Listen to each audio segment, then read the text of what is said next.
নমস্কার বন্ধুরা, চলে এসেছি নতুন আরেকটি রান্নার সাথে। চলুন দেখে নেওয়া যাক কী করছি আজকে। আজ করছি ঝিঙে দিয়ে দারুণ এক রান্না। দেখুন তো, এইভাবে কখনো আপনারা ঝিঙে খেয়েছেন নাকি?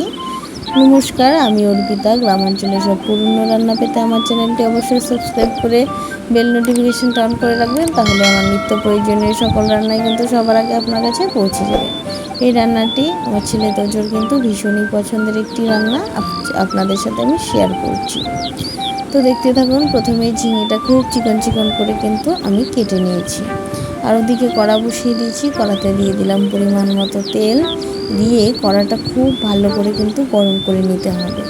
তারপর পুঁটি মাছগুলোতে নুন আর হলুদ মাখিয়ে দিয়ে দিলাম।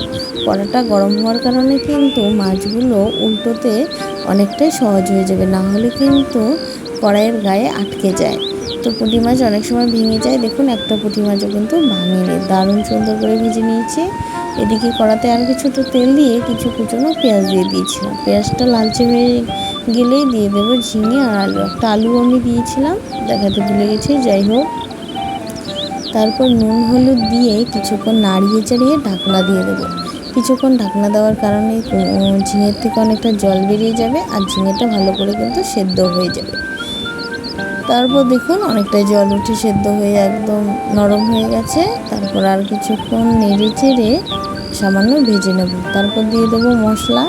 মশলাতে শুধু ছিল কাঁচা লঙ্কা আর জিরে ধনে। তারপর কিছুক্ষণ নাড়িয়ে চাড়িয়ে মশলাটা কষিয়ে নেব, যতক্ষণ না পর্যন্ত মশলার কাঁচা গন্ধটা চলে যায়। কিছুক্ষণ সময় ধরে নাড়তে নাড়তে দেখুন অনেকটা শুকিয়ে এসছে। তখনই দিয়ে দেবো পরিমাণ মতো ঝোল।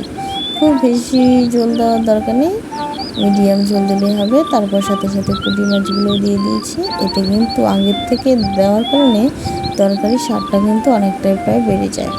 তারপর নাড়িয়ে চাড়িয়ে কিছুক্ষণ ভালো করে ফুটিয়ে নিতে হবে। যখন তেলটা সাইডে সরে আসবে তখনই নামিয়ে নিতে হবে। দারুণ হয়।